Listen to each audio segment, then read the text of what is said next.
Hey folks, welcome back. My name is Cyrus Davis, and today I'm going to be talking to you about Klawf Terapagos. Now, this could maybe even be more accurately classified as the Terapagos Poison deck. We only play one Klawf now, and it's not our main attacker by any means.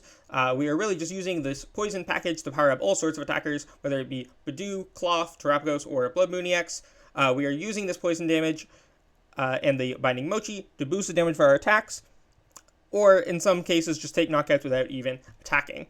The deck has not changed a whole lot with the new format, but the Budew is a pretty major option. This is a card that you'll use most games, and so that in and of itself is a pretty big change in the way that you are going to play the deck. We have changed some other things to complement the deck's change of adding Budew, and also complement sort of the way its matchups have changed going into the next format. So, without further ado, let's jump right into it. We're starting with 2 copies of the Terapagos. Just allows us to expand our bench with Area 0, and is our main attacker, getting up to, after Poison, 290 damage. And then with some other cards that we play that can boost our damage, that we'll talk about later, we can even get up to 330 to one-shot Charizard EX, or Dragapult EX.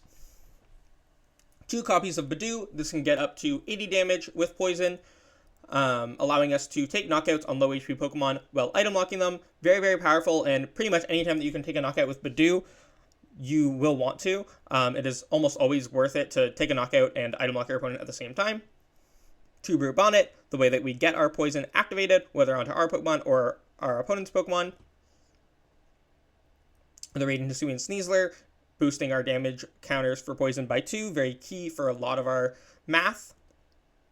1 of the Donk Pecharunt. I have a few videos on my channel featuring how exactly to most efficiently donk with the Pecharunt as often as possible and as consistently as possible on the first turn of the game before your opponent has even gotten to play. But the key is that these 3 Pokemon work together to boost Poison damage up to 80. That way we can donk any Pokemon with 80 HP or less before our opponent gets a turn. Then we have 2 copies of Lumineon V. We pretty much always want to be playing Arven or Colress Tenacity early game to make sure that we can get our Precious Trolley to fill our bench up to 8 right away, whether to help us get donks off, or to help us get our Budew attack turn 1, or help us go for a quick attack with Terapagos EX or Klawf. We pretty much always want to be Arvening at our earliest possible chance to completely fill our bench and get our optimal setup right away. And then, of course, we into mid to late game want to be playing Boss and Iono at just the right times. Be able to search out Tenacity for DTE if we don't find DTE on a key turn. And playing Boss just in general against any other decks that where we're trying to just take 2 prize cards every turn becomes really important. This deck really likes playing Boss as often as possible. So having access to 2 Lumineon, especially because we have lots of bench space for it, is really powerful. This is absolutely the way to go. I would never go down to 1 Lumineon in this deck. 2 is just so strong. 1 Squawkabilly EX, so it gives us a little bit of extra power on the first turn, especially if we're going first and trying to dunk. Gives us a more dig in case we don't have the donk play in our opening hand and need to find some more pieces. 1 Oranguru V.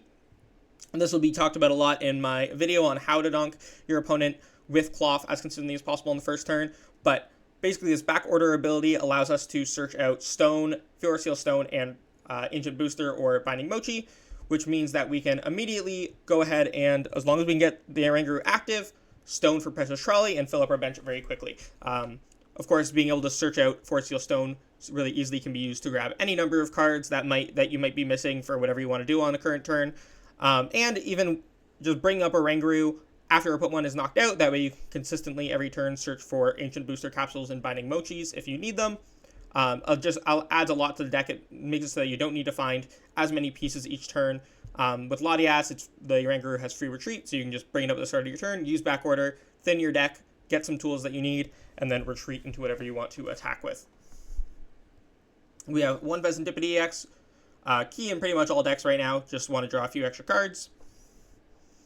And then Mew as well, just so you have even more draw. Of course, we can't use 2 Fezandipiti on the same turn, but we can use Restart and Fezandipiti, and we can even restart on when our opponent has not taken a knockout. So just getting to draw a few extra cards oldest have played something like have played the Regidrago that allows you to draw up to 4 if it is active, but it's a lot better to play the Mew. There's a lot of times when you don't get to put that Pokemon, the Pokemon that you want, active, whether your opponent didn't take a knockout, or if you want to bring up Oranguru to search for specific tools instead of drawing up to 4.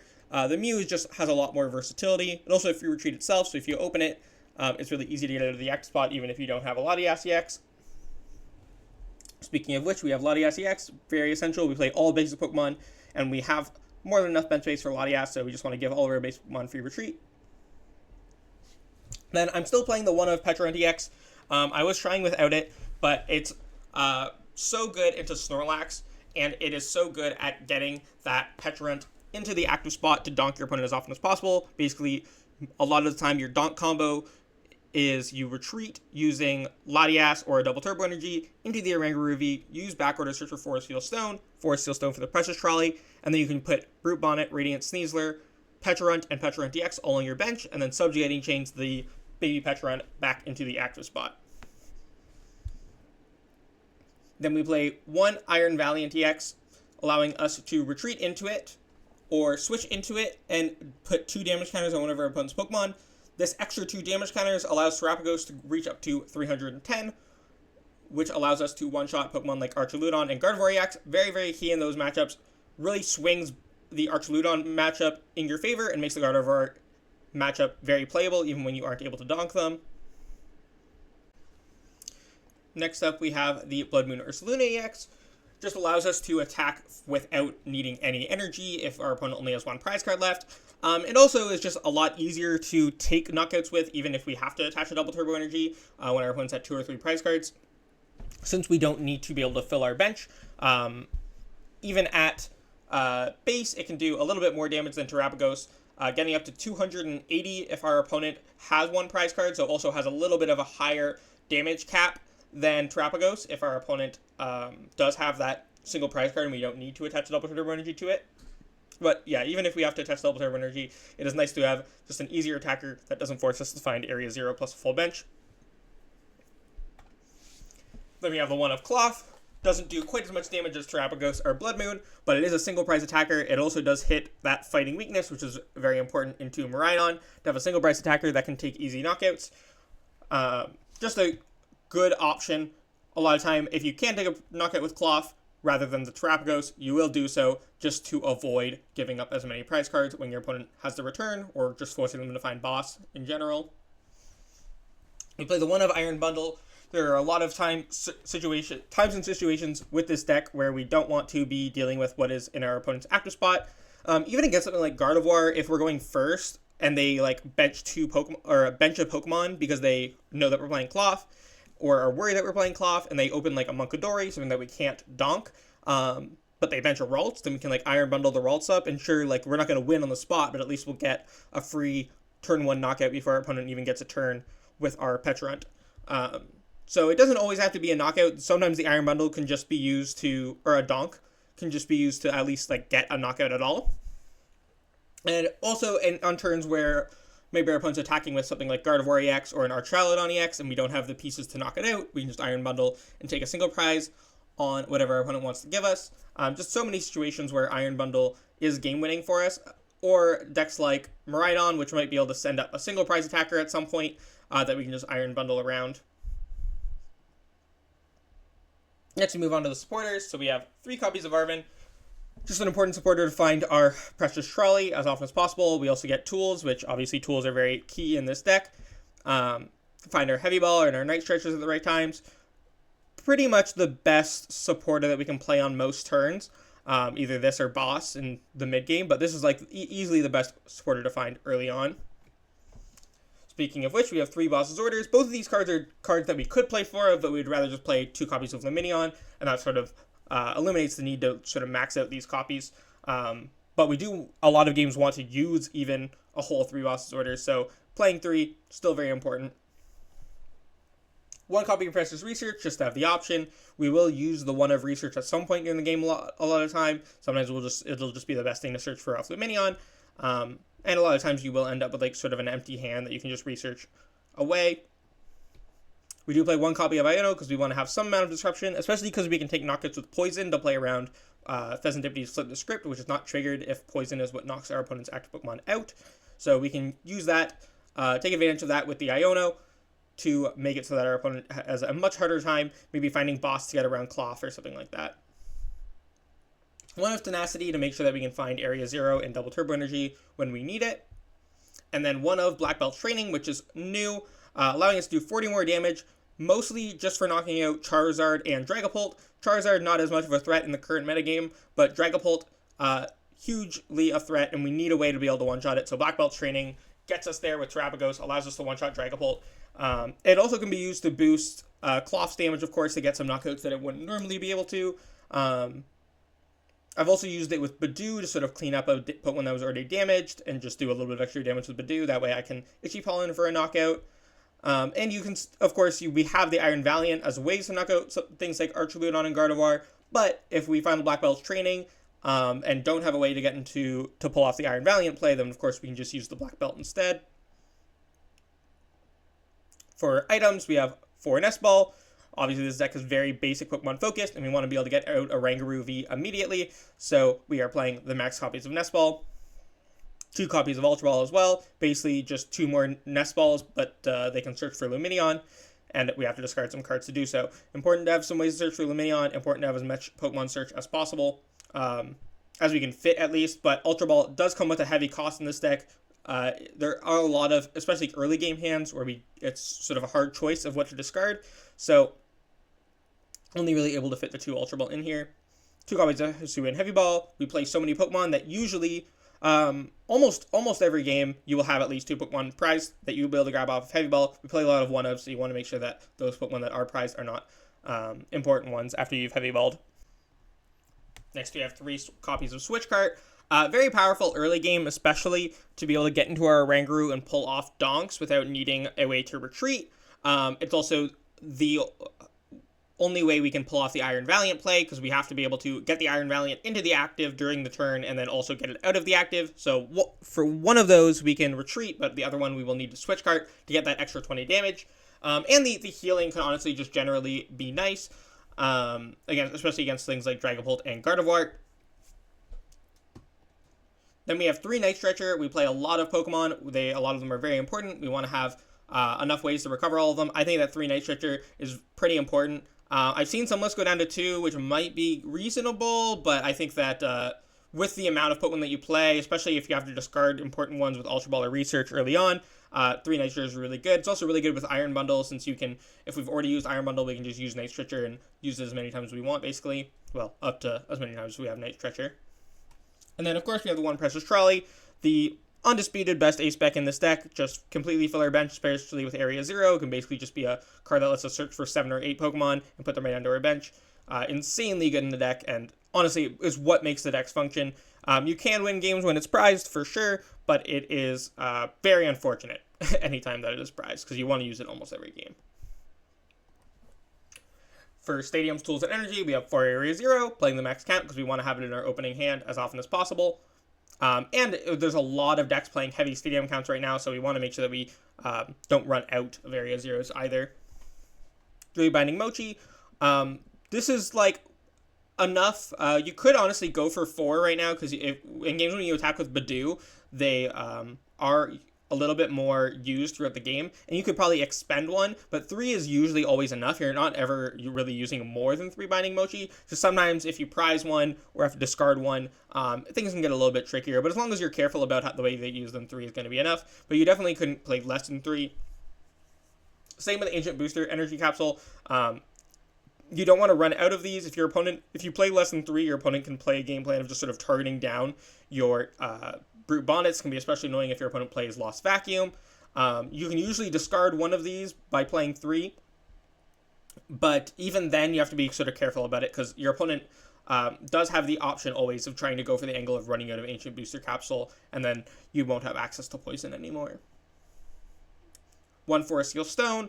This could go up to 2, so you don't prize it, but you only prize it 1 in 13 games, so I think it's reasonable to play that 1 in 13 games without it, and just rely on this on finding it off of back order or Arven. You definitely don't need to as far as just like drawing into it goes. You have so many ways to search for it. It's so easy to find Oranguru to go into Forest Seal Stone. And then, of course, the maximum copies of Double Turbo Energy.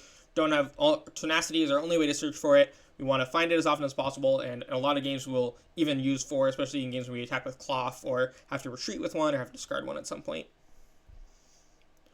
Next for our matchups, we are favored into our Trilodon EX with the Iron Valiant EX option. It's pretty easy to take a one-shot on our Trilodon EX, and they struggle to one-shot us back. They need a black belt training to do so, so the matchup, very, very strong. Charizard EX, also a favorable matchup. We do have a way to knock out to one-shot Charizard EX, and they don't. The deck is still, no matter how they build it, fairly weak to Budew. So the fact that we're able to take knockouts with Budew early game, while item locking them, usually we can get like 3 or so prize cards ahead before they even start attacking. And that's not including if they, bench some stuff like Rotom and Lumineon that we can also take easy prize cards on. Even if they get a Charizard out, if they have like a Pidgeot out, we can always take a knockout on that as well with our Terapagos. Raging Bolt, this is probably maybe your freest matchup. It can be actually still losable if you go second and like open a 2-prizer, but even then, I think you have to, as long as you play it pretty well, you can eventually set up a single prize board against them. But Klawf is able to one-shot their Raging Bolts in this matchup. Able to one-shot most of their Pokemon, unless they have a Bravery Charm on, in which case you can just boss up something else. So you can sort of play the single prize game against them, just swing with Klawf. Of course, if you get the first attack, then you don't even necessarily need to worry about how many 2-prizers you bench, as long as you take the first 2 prize cards. And obviously, they can't really ever play a single prize game plan against you, so you are just very, very favored into them. Even matchups, we have Gardevoir. Now, when they set up perfectly, I'd say that this is a much, probably a little bit unfavored, but the percentage of games that you donk them will actually be pretty decent, especially because with the Iron Valiant, we can even donk things like Scream Tail if we can pull off the Iron Valiant 20 damage onto their active before we go into the baby Pecharunt. So that opens up more opportunities to donk them. One thing to keep in mind as Klawf 2 is that most decks are opting to go second against you now until they know what you're playing. So you'll get to go first in a much, much higher percentage of games. Like most of the time, if you play against Charizard, you play against Gardevoir, you play against like Dragapult, they're going to opt to go second into you if they don't know what you're playing yet. So you'll a lot of time get like a free donk that way. But with the Iron Valiant allowing you to knock out Gardevoir in one hit, the Gardevoir matchup is much, much more manageable. Also with Itchy Pollen being able to knock out things like Kirlia while item locking your opponent makes it a lot more difficult for your opponent to find Gardevoir or Counter Catcher or even Night Stretcher back Pokemon that they have lost already. That item lock can actually be surprisingly strong in the Gardevoir early on. It is not that as easy as you might think for them to just draw one of their only 2 copies of Gardevoir EX under item lock. So using Budew to take knockouts actually makes this matchup significantly more winnable for Klawf. And most Gardevoir lists are not playing Klefki any longer, so you don't have to worry about that as much either. This matchup is just way more winnable than it once was. Then we have Dragapult Dusknoir. Another matchup where we're going to want to Budew a lot early.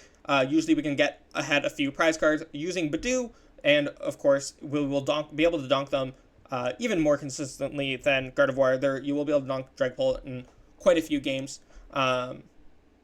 And then ideally, if you can take a few prize cards, maybe they have to bench Lumen or Rotom, you can take a couple prize cards there as well. You might not even have to deal with Dragapult, but if you do have to deal with Dragapult, you have the Black Belt training, take a one-shot on it. It is close, both of these decks can, if they set up really well, can set up multiple knockout turns against you to play around things like Fezandipiti and Melex, but it isn't as easy for them as you might think, especially if you're taking a significant lead while using Itchy Pollen.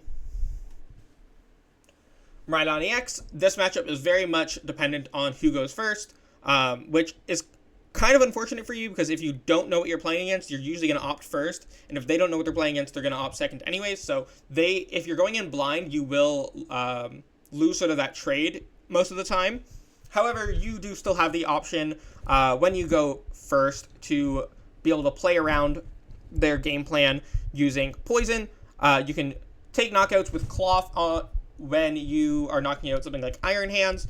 because it will be difficult for them to power up another Iron Hands to deal with it. And when you're knocking out things that aren't Iron Hands, you can just take knockouts with Terapagos. It's not that easy for them to knock out, especially if they're not playing the Zapdos to boost their damage.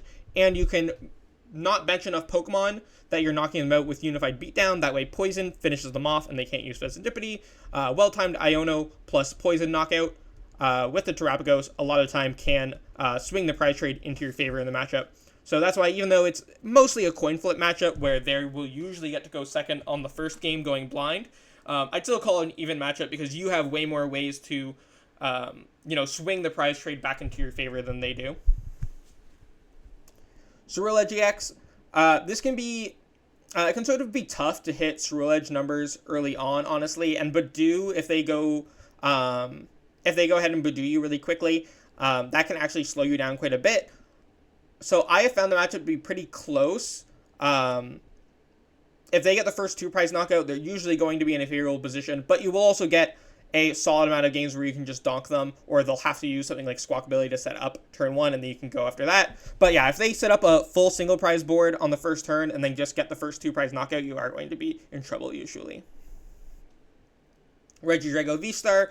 This matchup might even be a little bit more on the favorable side now that we have Budew. And can just sort of item lock them. But we have Iron Bundle to get around like Radiant, Charizard, Budew, and Cleffa. Their Budew can be a little bit annoying as well if we are trying to just sort of take the first 2 prize cards. But usually you can just sort of go for 3 2 prize knockouts in a row. Your Terapagos can get up to one-shotting Regidrago if they don't use Rolling Iron. And if they do use Rolling Iron, they're not setting up multi-prize card turns. And they're not taking knockouts on your Terapagos. So usually if they're going for Rolling Iron, then as long as you can find Boss in response, you'll be fine. And if they go for Phantom Dives, then you can just sort of one-shot their Regidrago and make things a lot more difficult for them. And then, yeah, if you miss knockouts early on, you can just sort of go for Budew and hope that they don't have the attack. Gouging Fire. Now, Gouging Fire is kind of tough because with Bravery Charms, it's actually can be a little bit difficult to knock out their Gouging Fires. They also have the Delphox option, so they can go for that early on. This is another sort of coin flip matchup where if they go second, they'll usually get a turn 1 knockout on one of your 2 prize Pokemon. And if you go second, you'll usually do the same. Now, it isn't as easy for them to hit the turn 1 knockout with a boss as something like a Miraidon, which doesn't even need a boss. They can just Amp or Iron Bundle or Photon Blaster, depending on what you have in the active spot. But Gouging Fire does definitely struggle a little bit more. They're a little bit more reliant on Sada. However, if you do have to bench 2 Pokemon that are in Delphox V range, they can also take a 2 prize knockout with Delphox V, which can also be problematic. They do play one of Roxanne, which can be pretty annoying late game if they use things like Adrenabrain or a well-timed knockout, or well-timed, Fluttermane Hex Hurl to knock out your Fezandipiti. That can also be a problem. So this matchup, pretty close. I think if they go second, they definitely have a little bit of an edge. But as long as they don't get knockout on a 2 prize card or Pokemon on their first turn, you're usually still going to be fine. Then we have our unfavorable matchups. Lugia. Now, the problem with Lugia is that they can turn their board into a 1 prize board fairly quickly. If they have to bench like 1 or even 2 Lumineon early on, or we get a knockout before they start attacking, then the matchup can be a lot better for us. But Regigigas is just like super tough to deal with. It one-shots our Terapagos, which is their only way to one-shot their Lugia. So the Regigigas can be just very tough for us to deal with. It's a lot of the time, because they're discarding our stadiums whenever they use Tempest Dive, and then they're knocking us out with Regigigas afterwards, and they're playing Ionos. It can be pretty tough for us to find our last knockout on a 2 prize Pokemon, if they even have a 2 prize Pokemon in play. So that is where the trouble comes in. They can also, amp you very much our Klawf if we ever attack with that. So they have better options for taking 2 prize cards every turn than we do. Things get pretty sketchy for us if they don't have to bench Lumineon and just, turn 2 Summoning Star, double Archeops, and start attacking with Regigigas right away. Especially if they play Jinchinos and sort of take our knockouts on our 2 prize Pokemon with Jinchinos. And then I realized I forgot Snorlax, so I actually had to move some things around here mid-recording. But we would have Snorlax in the favorable spot here as well. Just the fact that we can consistently keep using Pecharunt to bring our Pecharunt EX to bring the baby Pecharunt back into the active spot, and doing 80 damage of poison between turns every single turn is usually too much for them to try to like just penny heal around forever. With 3 Switch Cart, even if they play like Klefki, that's not a great game plan for them either. So we just it's really, really tough for them to ever lock us as long as we get the ideal board state of having like Terapagos, baby Pecharunt, Pecharunt EX, Brute Bonnet, and Hisuian Sneasler down. We can just sort of do 80 damage poison on them forever. Maybe even get some 80 damage Itchy Pollens in there, here and there. And that's usually going to be enough to beat Snorlax. It's just very, very tough for them to ever lock us. Then we have Dragapult Charizard. This matchup is less favorable than either Dragapult or Charizard on their own. What makes it tougher is that we have to deal with the threat of both Dragapult and Charizard, so they can go for the Phantom Dive route, but they also can just go Charizard, play a Charizard game plan, which Charizard is a lot harder for us to deal with if they have, a bunch of Dracloaks to draw cards with, as opposed to the regular Charizard lists, which are a lot more rare candy reliant. And they don't bench something like Pidgeot, which is, when they do get the Pidgeot set up as the regular Charizard build, is a nice 2-prizer for us to take on. They also, without the Dusknoirs in the deck to sort of clunk it up, the item lock is not as strong as against the Dragapult Dusknoir build as well. This deck is just a lot better against Budew in general. Does not have to bench as many 2-prize liabilities as the other builds usually. We'll still get a good number of donks against them, but when they set up, which happens a lot more often, they'll usually won't be able to take as much of a prize lead with the Budew, and they make us go through 2 in combination of Dragapults and Charizard, which is hard to do with only 1 copy of Black Belt training. Then we have Ancient Box, which simply is like probably your worst matchup. The fact that they can just easily, by the mid to late game, just be one-shotting your 2-prize Pokemon with a single prize Pokemon, and we're never doing more than taking 1 prize a turn at best, which early game even can be, we have to do it with Klawf, and we only have the 1. We can, of course, recycle them with Stretchers, but then we keep having to find double Turbo Energy every turn, which is a lot harder for us to do than it is for them to keep getting either just Sada or Dark Patch. And then, it's really hard for us to not bench 2-prize Pokemon, which they can always just feast on later on. Just very, very tough to beat. I'd say that, like, your best chance is honestly to go for, like, Itchy Pollen early and hope that they sort of brick, and you can get a couple early prizes before they start attacking using Itchy Pollen and take a prize lead that way. But if they get set up and they get enough damage in the discard pile to be one-shotting 2-prize Pokemon before you are able to get, maybe a 3-prize card lead at least, the matchup is just going to be very, very rough. That is all, though. I know we don't have a ton of favorable matchups. Archaludon and Snorlax, I think, are really good favorable matchups to be taking right now. Charizard and Raging Bolt, we're still pretty popular at Merida Regionals, so definitely nice to be beating those, but I don't think they're as well positioned currently. And then, of course, taking an unfavorable matchup to Lugia, honestly, probably all right now after Miraidon made up the top 4 spots of Merida Regionals. A little bit better than it would have been before Merida, or going into Merida, where Lugia was like the 3rd most played deck. Dragapult, Charizard, and Ancient Box are both around, but they're not quite as popular. And then, of course, into are the most popular decks right now, Gardevoir, Dragapult, and Miraidon. We are taking relatively even matchups into them, which, might not seem ideal, but if you are trying to rely on, your skill to win the tournament, then hopefully you can just take the even matchup, and your skill will, bump you up a little bit. Maybe you'll just get a couple easy donks, and you'll be able to swing those matchups into your favor. I think that Klawf is very consistent. It's a very strong deck right now. The fact that you just get so many free wins, and you never have to really worry about if you're going to be able to finish the games in a best of 3 or not, because the deck is very, very fast to play, and a lot of your games are very short if you manage to pull off early game wins with either donks or Budews. The fact that you can win so many games even where you don't donk by just like taking knockouts with Budew and your opponent just sort of crumbles under item lock plus knockout early. You just have so many ways to win the game. You can either donk, you can put pressure on them with item lock, or you can just win the prize race by taking the first 2-prize knockout and going aggressive with Terapagos and Klawf. Or you can, disrupt them later on with, in a pinch, with Iono plus a poison knockout to play around Fezandipiti. So the fact that you just have so many options, of places where your opponent's deck can sort of fumble to keep up with you, makes the deck just probably the best hyper-aggressive deck right now, in my opinion. I'd say it's even better than, I like it even better than Miraidon currently. So yeah, I think that Klawf is a great play right now. I think that if you have any interest in Klawf, now is one of the best times to pick it up, especially strong deck if you like to grind the ladder, because the games are so quick. Even if you lose a game here or there, you get so many free wins on donks on ladder that you will be able to grind up to RCS in no time.